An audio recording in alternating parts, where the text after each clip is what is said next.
Once upon a time there was a poor husbandman who had many children and little to give them in the way of either food or clothing.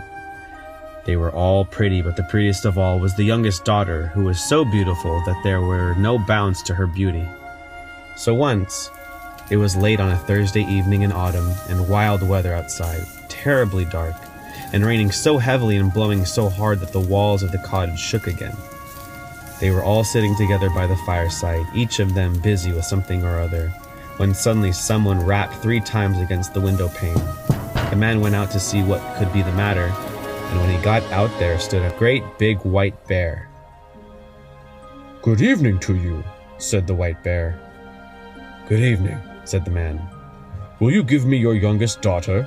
said the white bear. "If you will, you shall be as rich as you are now poor."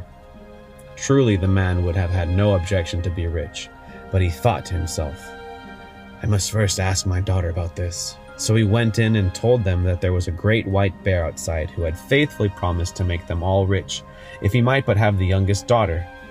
She said no, and would not hear of it.